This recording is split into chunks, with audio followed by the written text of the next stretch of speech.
Hi hello everyone.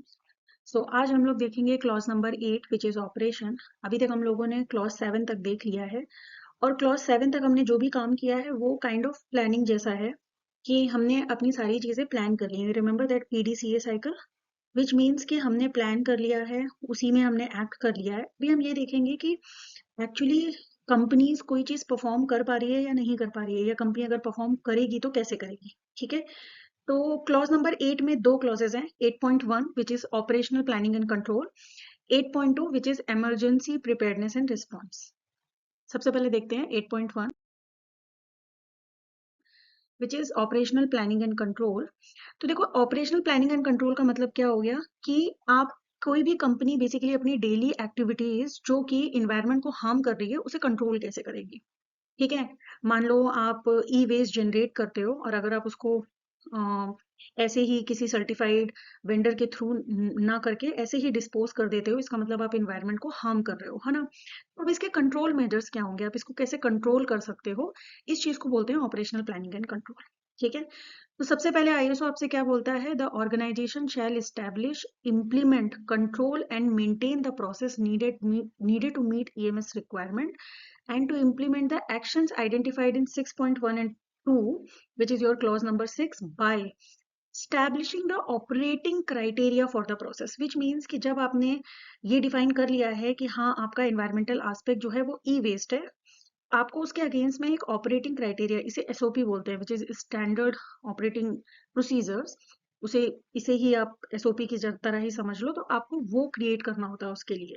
तो जैसे हमने अभी बताया कि अगर वो ई वेस्ट है तो ई वेस्ट को आप कैसे कंट्रोल करोगे, उसका एक स्टैंडर्ड ऑपरेटिंग प्रोसीजर बनाना होता है, and then implementing control of the process in accordance with the operating criteria. फिर जो भी आपने ऑपरेटिंग क्राइटेरिया यानी कि जो आपने अपनी SOP में लिखा है, आप उसी को उसके जो कंट्रोल प्रोसेसेस हैं उनको बाद में इम्प्लीमेंट कर दो।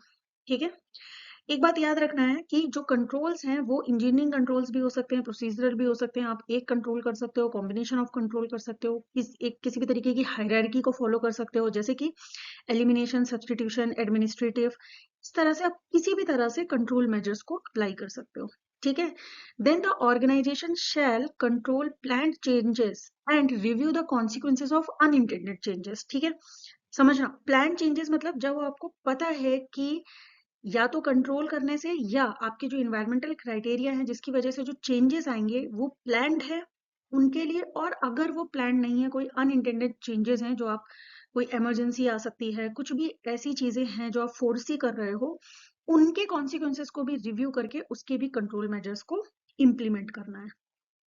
Then the organization shall ensure that outsourced processes are controlled or influenced, which means कि आप जो भी कंट्रोल मेजर्स ला रहे हो अगर उसमें कोई आउटसोर्स प्रोसेस भी है, जैसे कि ई वेस्ट मैनेजमेंट ही, अगर आप किसी एक्सटर्नल वेंडर से कनेक्ट कर रहे हो उस वेस्ट को डिस्पोज करने के लिए, तो वो आपकी आउटसोर्स प्रोसेस हो गई। ठीक है, तो उसको भी अच्छे से कंट्रोल या इन्फ्लुएंस करना है एज पर योर कंडीशन और योर ओन EMS, जो आपने अपना खुद का EMS का स्कोप, टाइप, एक्सटेंट जो भी डिफाइन किया है उसके अकॉर्डिंगली उसको भी आपको कंट्रोल करना है।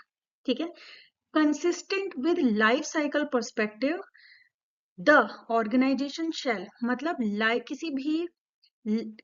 किसी भी प्रोडक्ट के लाइफ साइकिल का जो पर्सपेक्टिव होता है, विच मीन्स कि जो उसके इनडायरेक्ट एमिशंस हैं, इनडायरेक्ट इन्वायरमेंटल इम्पैक्ट है। जैसे कि जब हम पेन खरीदते हैं तो पेन, मान लीजिए वो प्लास्टिक का है और वो पेन आगे उसका क्या हो रहा है, वो जो कंपनी पेन बना रही है उसका सिर्फ मैन्युफैक्चरिंग का नहीं, वो पेन का जो मटेरियल है वो कहाँ से आया है, ये सारी जो प्रोसेस होती है टिल डिस्पोजल, मतलब टिल एक्सट्रैक्शन जो मटेरियल है से लेके टिल डिस्पोजल, जिसमें बीच में ट्रांसपोर्ट, यूसेज यानी कंज्यूमर के पास वो सामान गया, उसके बाद डिस्पोजल, ये पूरी जो लाइफ साइकिल होती है किसी भी प्रोडक्ट की, उन सारे में कंसिस्टेंट रहने के लिए ऑर्गेनाइजेशन को सबसे पहले they should establish control as appropriate to ensure that its environmental requirements are addressed in the design and development process, which means कि आपको उसके लिए भी एक कंट्रोल मेजर्स होना चाहिए। इन केस अगर आप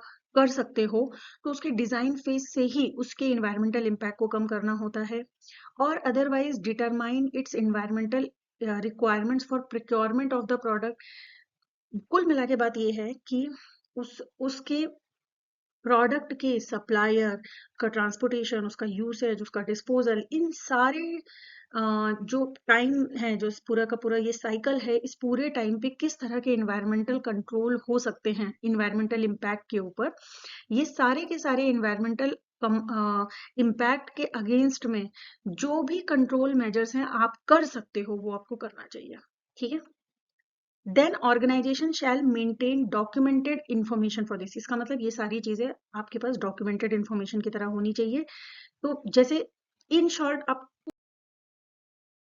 करना क्या है, इन शॉर्ट आपको करना है, सबसे पहले आपको एक एसओपी बनानी है, उसके बाद आपको कुछ कंट्रोल सिग्निफिकेंट एस्पेक्ट जो आपने निकाले हैं उनके कंट्रोल को इम्प्लीमेंट करना है, और जो भी आउटसोर्स प्रोसेस है उनको मैनेज करना है। जैसे कि बहुत सिंपल सा एग्जांपल है कि आपको अगर ई वेस्ट आपका एक इन्वायरमेंटल एस्पेक्ट है, तो उसके अगेंस्ट में आपने एसओपी बना ली, that is your creating the SOP वाला पार्ट।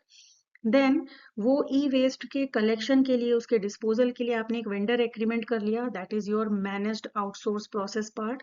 एंड देन जो बचा हुआ वेस्ट है, मे बी वो पेपर वेस्ट हो सकता है, उसके लिए अगर पेपर यूसेज को कम करने के लिए आपने डिजिटल ट्रांसफॉर्मेशन को अचीव कर लिया, तो वो हो गया आपका पेपर कंजम्पशन पे कंट्रोल। इन शॉर्ट, जो भी आपके प्रॉब्लम्स हैं, इन्वायरमेंटल प्रॉब्लम्स हैं आपकी कंपनी के, जो भी क्राइटेरियाज हैं जो आपने नोट डाउन किए थे पहले के क्लॉजेस में, उनके अगेंस्ट में अब आपको प्रोसेस को डिफाइन करना है कि ठीक है अब हम करेंगे क्या, और कैसे कैसे करेंगे, कौन कौन लोग इन्वॉल्व होंगे, वो एसओपीज क्रिएट करके उन्हें फाइनली इम्प्लीमेंट करना या एग्जीक्यूट करना, इस चीज को हम लोग करेंगे इस स्टेप में।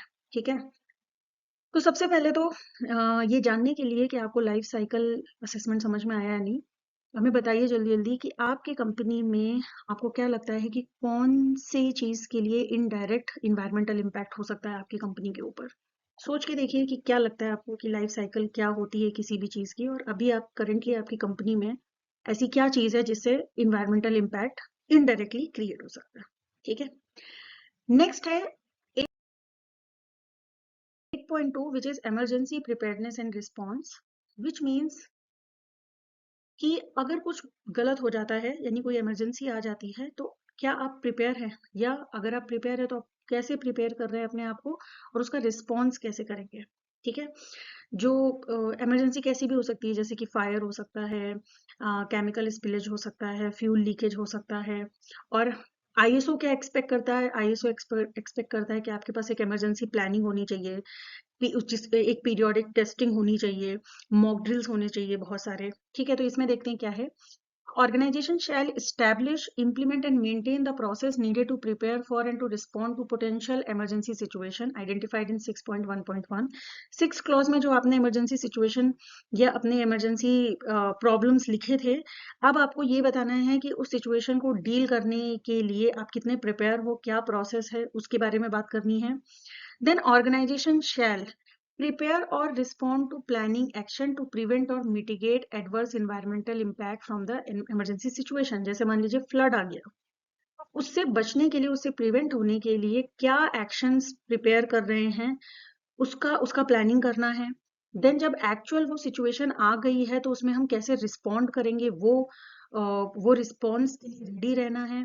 Then take action to prevent और मिटिगेट द कॉन्सिक्वेंसेस। उससे जो कॉन्सिक्वेंसेस हो सकते हैं उनको या तो पूरी तरह से रोकने के लिए या उनसे बचने के लिए जो एक्शंस लेने हैं उसके लिए ऑर्गेनाइजेशन को रेडी रहना है, उनको पीरियोडिकली टेस्ट करना है, टू टू सी कि जो एक्शन वो अपने दिमाग में, जो रिस्पॉन्स एक्शन वो सोच रहे हैं, वो फाइनली इम्प्लीमेंट हो पाएगा या नहीं।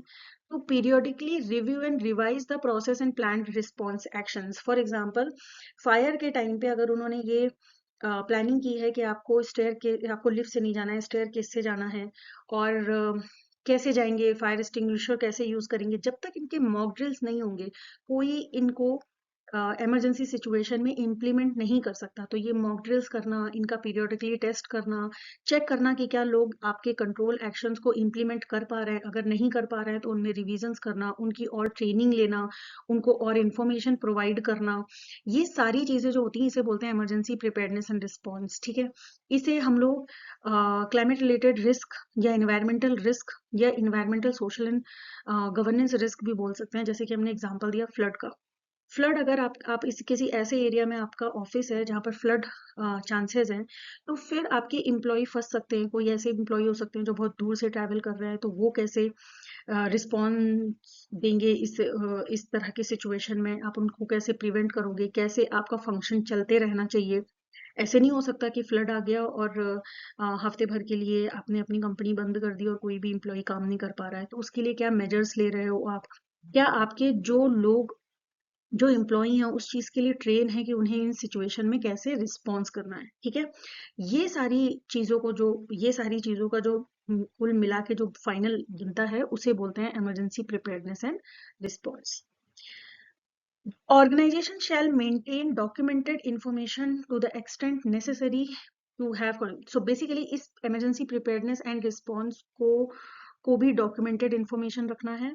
और ये ज़्यादातर कंपनी में डिजास्टर मैनेजमेंट प्लान और या तो फिर बिजनेस कंटिन्यूटी प्लान का पार्ट होता है, जिसमें ये ऑलरेडी मेंशन होता है, या कभी कभी हेल्थ एंड सेफ्टी पॉलिसी में ये मेंशन होता है कि अगर इमरजेंसी कोई आ गई तो कैसे जो एम्प्लॉयज है या जो कैसे हम लोग उसको रिस्पॉन्स देंगे, कैसे हमें उसके लिए प्रिपेयर करना है। ठीक है, ऑलराइट, सो नेक्स्ट क्लॉज होगा clause number 9 which is performance evaluation. उसके लिए हम लोग मिलते हैं नेक्स्ट वीडियो में। ऑलराइट।